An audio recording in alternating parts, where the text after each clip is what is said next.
இறங்கிய அந்த பேருந்து அந்த நெடிய பயணத்தில் நாம் ஏறியிருக்கிறோம்.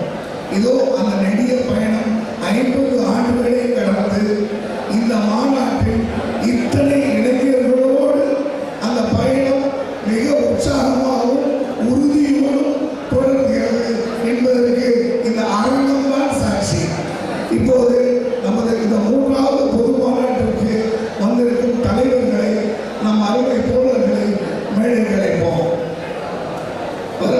இந்த பொது மாநாட்டில் வரவேற்பு குழு தலைவரும் இந்த மாநாட்டிற்கான முகாவகாசமாக இருக்கும் தோழர் ஸ்ரீதர் அவர்களை தலைவர் வெல்லுடியரசன் அவர்களை வரவேற்கிறேன். அடுத்ததாக நமது அகில இந்திய பொதுச் செயலாளர் நமது அருமை தோழர் காமெடி வெங்கடேஸ்வர ரெட்டி அவர்களை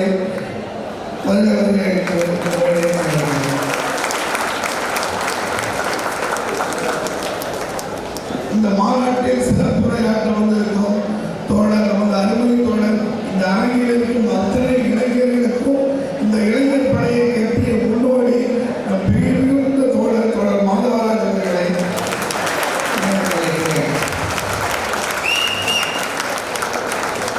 டிஎஃப்ஐடியின் பொதுச் செயலாளர் நமது சங்கங்களின் வழிகாட்டியுமாக இருக்கும் தோழர் ரவிக்குமார் அவர்களை மேடைக்கிறேன்.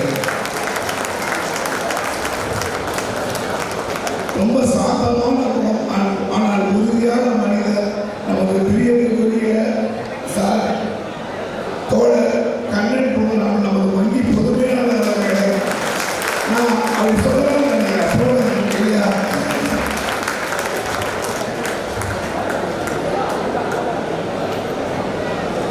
நமது ஒர்க்கர்ஸ் யூனியனின் பொதுச் செயலாளர் தோழர் அஸ்வத் அவர்களை ஆபீசர் அசோசியேஷனின் பொதுச் செயலாளர் தோழர் அறிவுரை நன்றி அவர்களை மேடைக்கிறேன். ரிட்டைலர்ஸ் யூனிட் சார்பாக தோழர் சோலை மாணிக்கத்தை மேடைக்கிறேன்.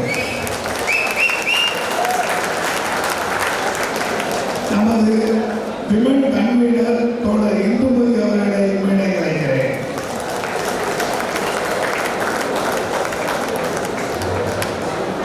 அதேபோல் விமன் கமிட்டியின் ஆர்கனைசர் தோழர் டெனிதா அவர்களையும் மேடைக்கிறேன்.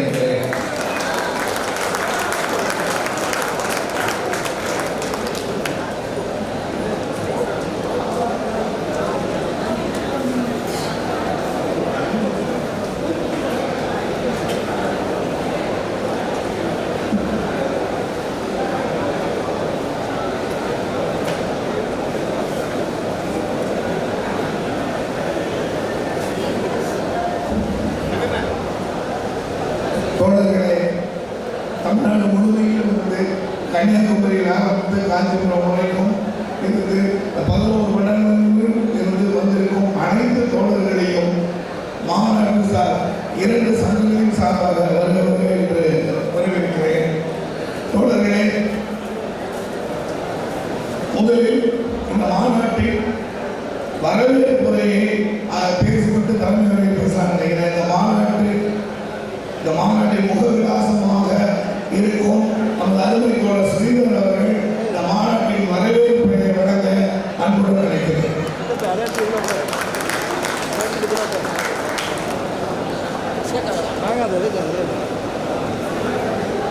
கீழே தானே வச்சுருக்கேன். லைட் வச்சுருவா.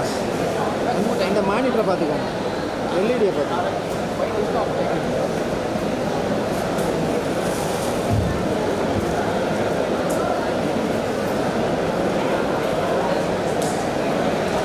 தமிழ்நாடு கிராம வங்கி ஒர்க்கர்ஸ் யூனியன் மற்றும் கிராம வங்கி ஆர்கனைசேஷன் யூனியன் என்ற 2 அமைப்புகளுடைய இந்த 3வது மாநாட்டை தலைமையேற்ற இங்கே வருகின்ற டிஎன்பியுடைய தலைவர் தோழர் அவர்கள் இங்கே இந்த மாநாட்டிலே கலந்து கொண்டு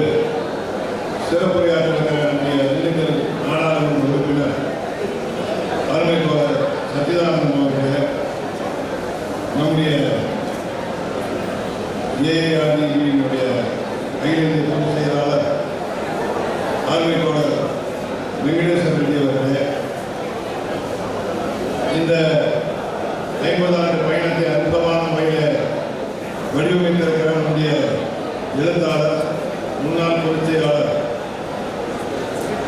அருமை தோழர் மாதவராஜன் அவர்களே, இங்கே வாழ்த்து வழங்க வந்திருக்கிற அருமை ரவிக்குமார் அவர்களே, கண்ணன் குருநாமன் அவர்களே, தோழர் புலகாண்டி அவர்களே, தோழர் அறிவுடை நம்பி அவர்களே, நம்முடைய சங்கத்தினுடைய பொதுச் செயலாளர் தோழர் அசோக் அவர்களே, ஒரு சின்ன உள்ளிட்டிருக்கிற மேடையில் இருக்கிற தலைவர்களே, குமரியிலே இருந்து சென்னை வரை தமிழ்நாடு முழுவதும் வந்து இந்த மாநாட்டுக்கு வரையில் இருக்கிற பெருமை தோழர்கள் அத்தனை பேரையும் இந்த மாநாட்டினுடைய வரவேற்பு குழுவின் சார்பாக வருக வருக என்று நான் வரவேற்றுக் கொள்கிறேன்.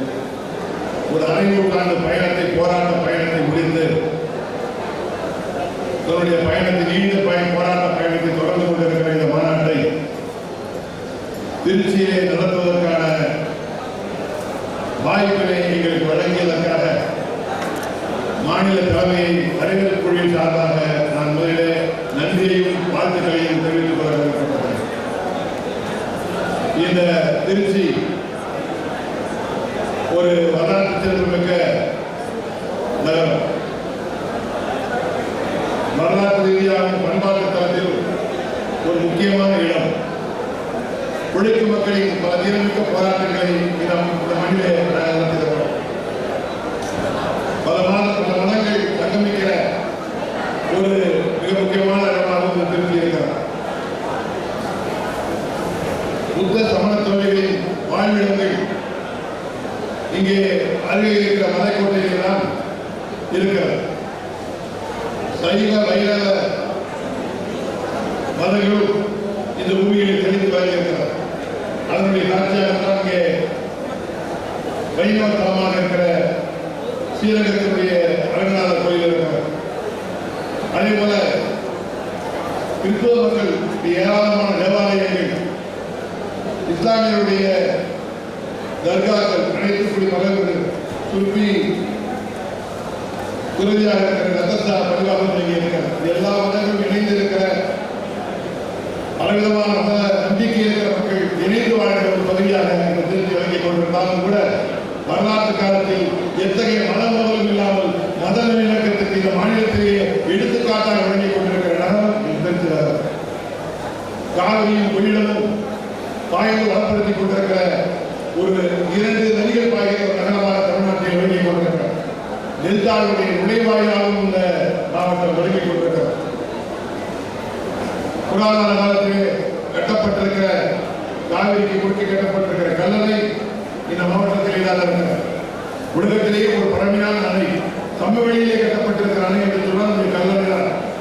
அப்படி அந்த காலத்திலேயே தமிழர்கள் பண்பாட்டு ரீதியாக தொழில்நுட்பத்திலும் நீர் மேலாண்மையிலும் எவ்வளவு சிறப்பாக இருந்தார் என்பதற்கான சாட்சியாக கல்லணை விளங்கிக் கொண்டிருக்கிறார். திருச்சி தான் தமிழ்நாட்டினுடைய ஒரு மைய பகுதி மட்டுமல்ல, பல முக்கியமான போராட்டங்கள் நடந்திருக்கிற பூமியாகவும் திருச்சி இருக்கிறார். சுதந்திர போராட்டம் என்று எடுத்துக்கொண்டால் 1857 சிப்பாய் கழகம் என்று சொன்னால் அதற்கு முன்னாலேயே பாளையத்தில் இருக்கிற கட்டபொம்மனும் மரு சகோதரர்களும் வெள்ளியனுக்கு எதிராக நடத்திய போராட்டத்தில் மரு சகோதரர்கள் படை நடத்திய பல போராட்டங்கள் கண்டிருக்கிற பூமி இந்த திருச்சி. இங்கேதான் நாவலஞ்சிவு பிரகடனம் என்று சொல்லப்படுகிற மரு சகோதரர்கள் வெள்ளியனுக்கு எதிராக இருந்த பிரகடனம் இங்கேதான் வெளியிடப்பட்டது. அதே போல 1928 அன்றைக்கு ரயில்வே தொழிலாளர்கள் 10 ஆண்டு வேலை நிறுத்தம் நடந்து தமிழ்நாட்டினுடைய முதல் தொழிற்சங்க இயக்கத்தை உருவாக்கிய சிந்தனை சற்று சிங்காரவேலருடைய தலைமையில் ரயில்வே தொழிலாளருடைய போராட்டம் நடந்து அதன் விளைவாக சிங்காரவேலர்கள் நாகையில் இருந்து திரும்பி வருகிற போது கைது செய்யப்பட்டு முதல் திருச்சி சரிவிளக்கு என்று அறியப்படுகிற சரிவிளக்கு நடந்த பூமி இந்த திருச்சி தான். அதில்தான் சிங்காரவேலர் கைது செய்யப்பட்டு 10 ஆண்டுகள் சிறை தண்டனை கொடுக்கப்பட்டார். தந்தை பெரியார் போராட்டத்தை ஆதரித்தார். மீது வரலாறு உண்டு. அதே போல 1940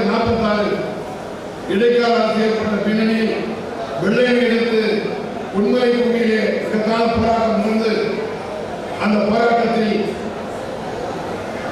நடந்த நம்பியார் உட்பட கடுமையாக தாக்கப்பட்டு 5 தோழர்கள் மலபார் போலீசுடைய காட்டுமிராண்டி தனமாக பொதுக்கூட்டத்திலே திறந்திருந்தவர்களை தாக்கி 5 தோழர்கள் களப்பணியான பொன்மலை தாயில் இருக்கிற மாவட்டமும் இந்த திருச்சி மாவட்டம் தான்.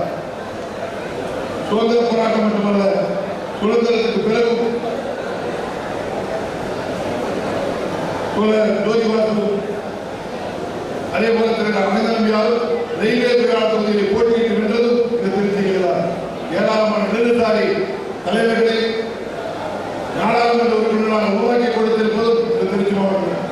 அமைந்த நம்பியார் 3 முறை நாடாளுமன்ற உறுப்பினராக இருக்கிறார். சட்டமன்ற உறுப்பினராக கல்யாணம் பல இடதுசாரி தலைவர்கள் இருந்ததும் இந்த மாவட்டம் தான். அதே போல பெரியார் அவர்கள் சமூக சீர்திருத்த இயக்கத்தை களமமைத்து நடத்தியதும் இந்த திருச்சி நகரத்திலே தான். இந்த திருச்சியிலே தான்